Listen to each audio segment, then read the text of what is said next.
Ndikulandireni abale okondedwa mwa Ambuye kulikonse kumene muli lero pa 16 January 2024 la Chiwiri la Mulungu wa Chiwirinso nyengo ya pa Chaka.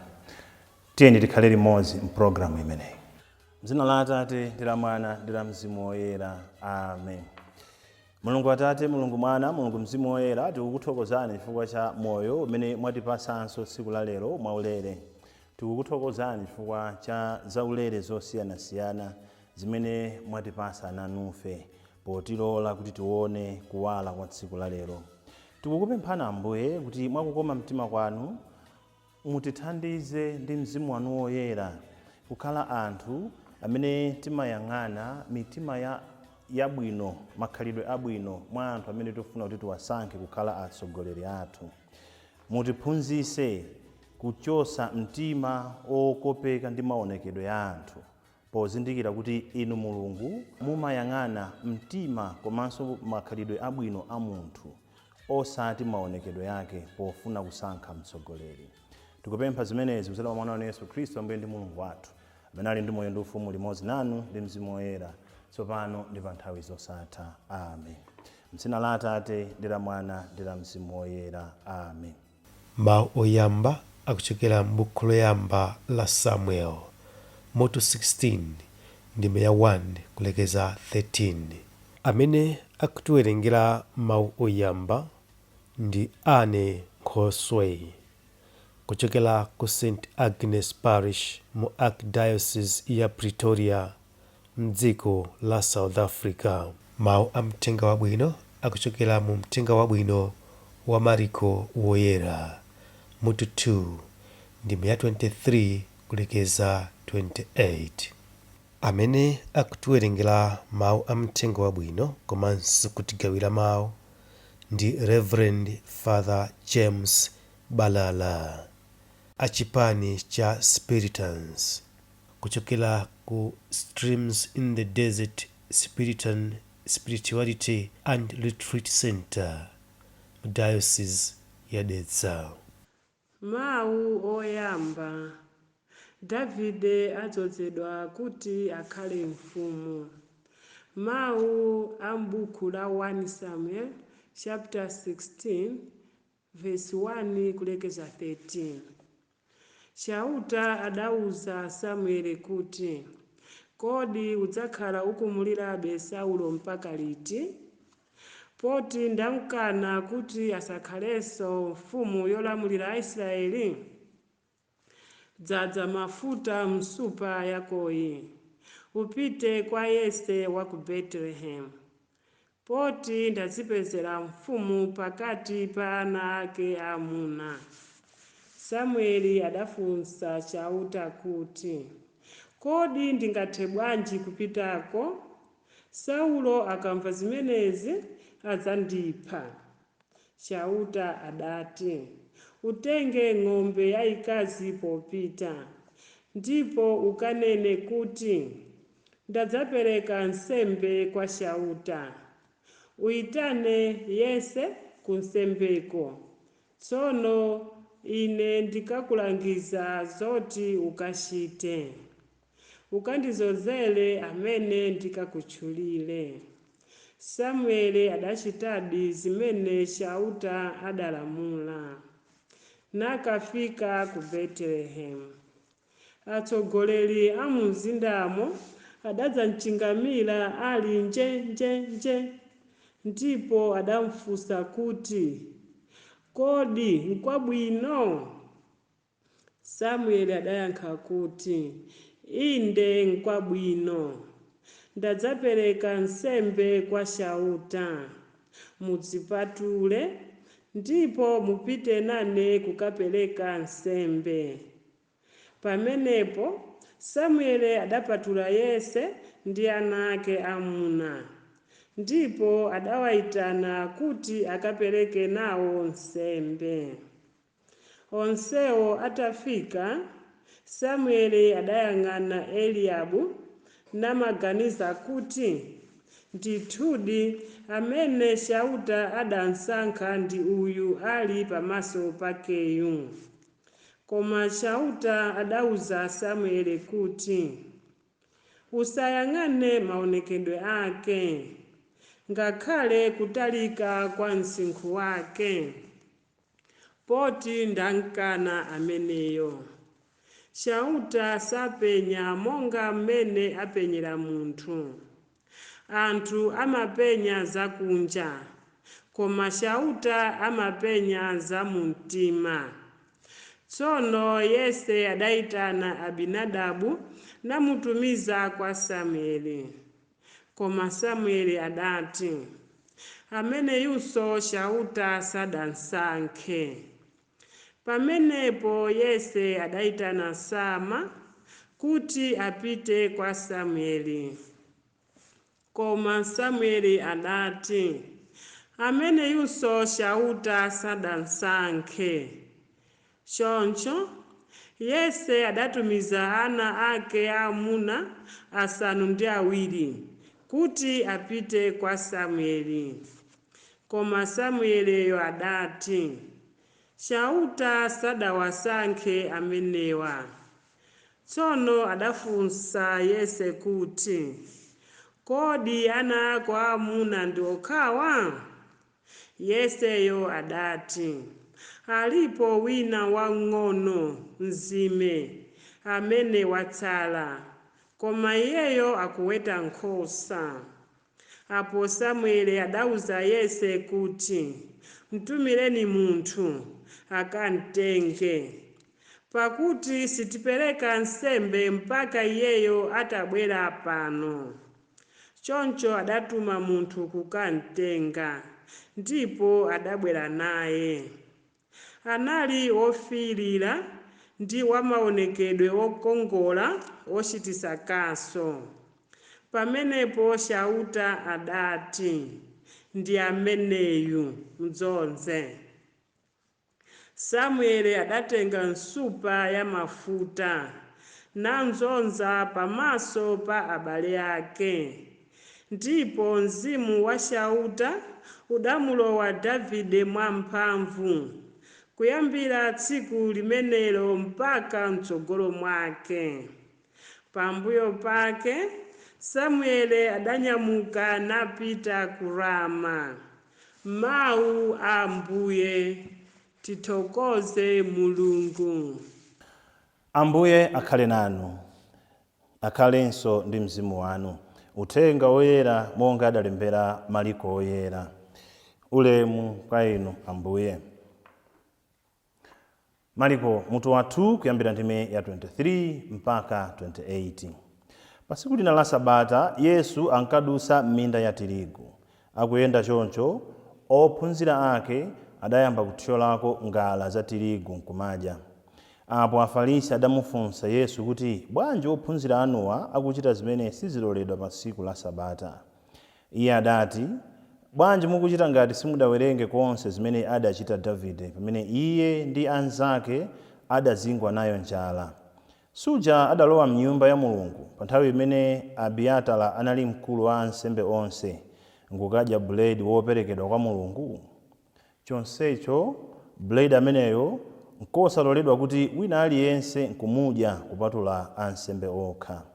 Komanso adawagawirako anzake aja amene adali naye. Tsono Yesu popitiriza mawu adauza Afarisiwo kuti Mulungu adayika tsiku la Sabata kuti likhale lothandiza anthu.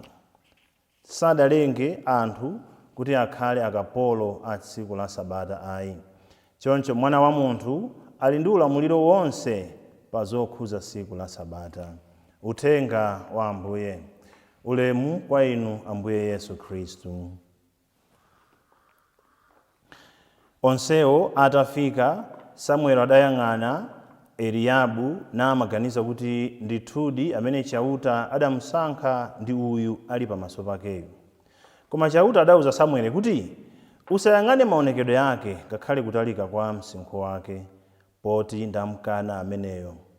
chauta sapenya monga mmene apenyera anthu. Lero ndachita chidwi kwambiri ndi mawu athu oyamba. Ndawaona kuti ndi mawu amene abwera nthawi yabwino kwambiri makamaka kwa ife anthu nzika za dziko lino la Malawi.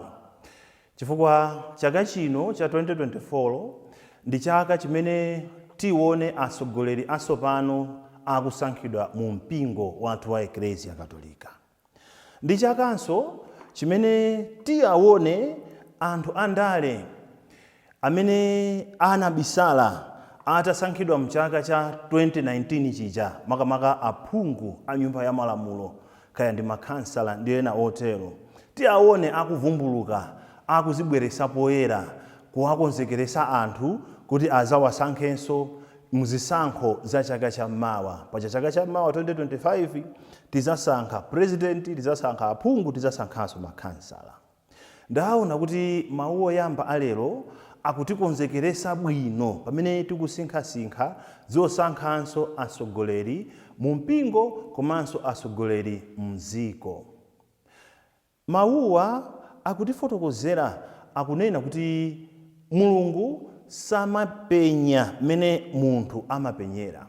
Mulungu samayang'ana mene anthu amayang'anira.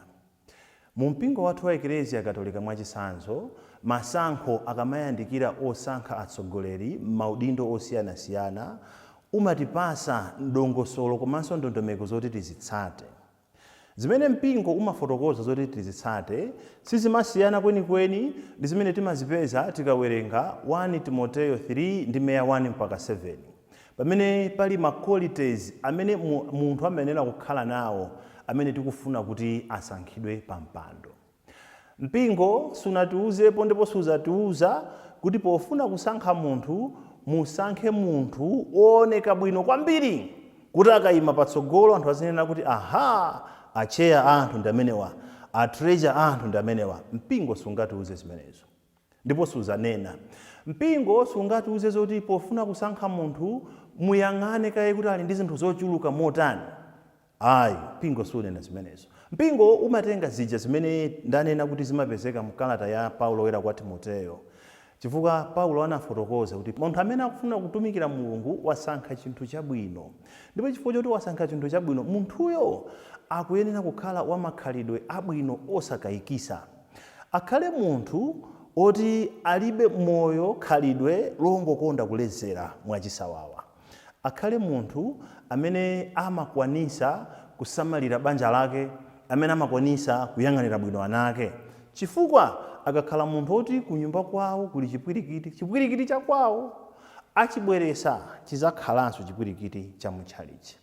Pali makolite ambiri amene Paulo oyera anafotokoza kuti pofuna kusankha yang'anani zimenezi kuti munthuyo akuyenera kukhala nazo. Ngakhalenso m'masankho a anthu oti akatenge maudindo osiyanasiyana mziko, ndikukhulupirira kuti sizimakhala za nzeru, sikungakhale kukhonza kuti tisankhe munthu chifukwa chokuti ndiwooneka bwino. Tisankhe munthu chifukwa choti ndiwolemera kwambiri. Maganizo, mtima umene timakhala nawo anthu ndionena kuti akakhala ndi zinthu zambiri sangatibere zathu. Sitimaziwa zokuti anthu sikuti samaba chifukwa chokuti ali nazo zambiri. Anthu amaba olo ali nazo zambiri chifukwa chokuti ali ndi chiwanda chokonda kuba, anangozolowera kutola pena paliponsepo. Anthu andale abwera nkuzatipasa malonjezo osiyanasiyana. Zina mwa zimene andale amalonjeza, ngakhale eni yake opolankhula amaziwa zokuti ichi chindikunenachi nchonama sichingatheke. Aini yake wamaziwa, koma amanena mukatisankha ife tikuchitirani zakuti, mukatisankha ife tikupangirani zakuti. Ali mkati molankhula zinthu zambiri chifukwa chokuti zinthu ziya zikukoma. Timaombera m'manja, azimayi athu amayimirira nkuyamba kuimba nyimbo. Munthu wankulu amatakayankhula, munthu wankulu amatakayankhula, zinthu zimachitika. Naimba nthungu lyo. Akuziwa pansi pa mtima kuti munthu wankulu akunenayo wanena zambiri zimene sizinatheke. Wanena zambiri mbuyomo zimene sizinachitike. Koma chifukwa chokuti apapa akulonjezanso zinthu zina, timuombera m'manja komanso timuimbira nyimbo. Nthawi zambiri timafera maonekedwe. Nthawi zambiri timafera mmene munthu akuyankhulira. Alipo anthu ambiri amene ali ndi mphaso, ali ndi luso lotha kuyankhula pagulu, lotha kulankhula zinthu zogwira mtima, koma kuti apite pa ground achite zimene anenazo 0 pa 10. Ndi zimapezeka zoti chifukwa choti anatilonjeza, tawasankha, tili ndi high expectations, mahoko athu akwera kwambiri, tikuyembekezera kuti na awa ndiye athesa zakuti, abweresa zakuti, tiyapasa mwayi uja ayamba kulamulira, masiku ochepa okha tizayamba kugwirizana naye mkasa. Mkasa ananena kuti kalero kuchipululu anasankha molakwika, mwaumphawi ndi umbuli anasankha molakwika, chinthu chongosema chopanda mfundo. Mutakupitiriza mmene amapitirizira mkasayo. Koma ndizoona kuti sizimatenga nthawi tikakhala kuti tinafera mmene munthu amayankhulira, mmene munthu amaonekera, mmene munthu amazipangira present kwa ife. Muone akuti Mulungu atamutuma Samueli kuti apite ku nyumba kwa Yese akasankhe mfumu, chifukwa aumukana Saulo, asapitirize kumulirira Saulo, akufuna kuti pabwere mfumu yatsopano. Samueli atapita kwa Yese, kungomuona mwana wake woyamba Eliabu, atachiona kuti ndichipona, ndi chimunthu chachitali, chonenepa, chooneka bwino. Samueli anazunza zoti wozozedwa wachauta uja kuyenera kukhala ameneyi, chifukwa chokuti Eliabu amakwanira akayima, amakwanira kuti awawa akangoyankhula aliyense azimumvera. Mulungu akumuwuza zokuti usakopeke naye, maonekedwe akewo ndamukana ameneyo, chifukwa sindimayang'ana amene mumayang'anira. Mulungu anamuona kale mu mtima mwake kuti awa maonekedwe ali nawo inde, usinkhu ali nawo inde, kaya chana ali nazo, koma mtima wotakhuza kulera anthu alibe. Wachoka ameneyo akubwera Abinadabu, mng'ono wake wa Eliabu. Samueli akuti akuyenera kukhalawo. Mulungu sakuti amene yonse ndamukana. Onse ana Yese akubwera mpaka akufika size yoti Samueli akuti kuti ana anu ndi omwewa. Akuti aya alipo wina otsiriza wang'ono aliko weta nkhosa, kamwita nene. Akubwera Mulungu akuti ndi ameneyo. Mulungu akusankha Davide, akusankha munthu wachichepere ku banja la Yese, chifukwa chokuti sakuyang'ana zaka, sakuyang'ana usinkhu, sakuyang'ana maonekedwe, sakuyang'ana mmene munthu akuzipangira kale himself or herself. Ayi, akuyang'ana mtima, akuona kuti uyo ali ndi mtima wotakhunza kulera anthu ena. Pokhapokha tiphunzire kuchokera kwa Mulungu kuyang'ana mtima wa anthu, zizakhala zikutivuta ndipo tizakhala tikulira mpaka kalekale. Chifukwa nthawi zambiri timayenera kuti tizipanganso blame tokha. Chifukwa munthu akhoza kukhala wa mtima wabwino amene Mulungu afuna kuti akhale mtsogoleri wathu, koma chifukwa choti akuoneka kuti alibe chuma, tinena kuti tikamusankha asanayambe kutithandiza ife, ayamba kaye wazilemeresa yekha. Choncho tisamusankhe phungu amene alibe galimoto, tisamusankhe phungu wakabanza, tisamusankhe phungu woyenda pa mapazi, tisamusankhe phungu obwera pa galimoto imene ikhoza kukhala zina lokha kuti galimoto. Tikufuna abwere pa chigalimoto chopuma kakhoza kukabwereka, chifukwa choti akuziwa, anthu amaziwa zoti akabwera pamaso pathu akuoneka monyozeka, sikuti tiwasankhayi. Tizifuna kuti tisankhe iwo amene akuoneka kuti ali ndi zinthu zambiri. Ndi chifukwa chake ndikunena kuti mawu oyamba alero, maphunziro amene tikuwapeza ndi amenewo kuti Mulungu sakuyang'ana mmene ife timayang'anira. Ndiye timpemphe Mulungu yemweyo atithandize kuti ifenso tisamayang'ane maonekedwe chabe, tisamafere zokhazo, amati kufera udu, kungofera mmene munthu akuonekera. Osati pa usogoleri wokha, komanso zinthu zina zosiyana-siyana. Osamangofera maonekedwe. Akhoza munthu kukhala ndi maonekedwe, koma mtima wake ndi kukhala wamkango, mtima wa chirombo, mtima wa chinyama, mtima umene sangakhale ndi anthu. Anthu otero sitikuyenera kuti tiwayike pa mpando wina uliwonse. Ambuye akhale nanu.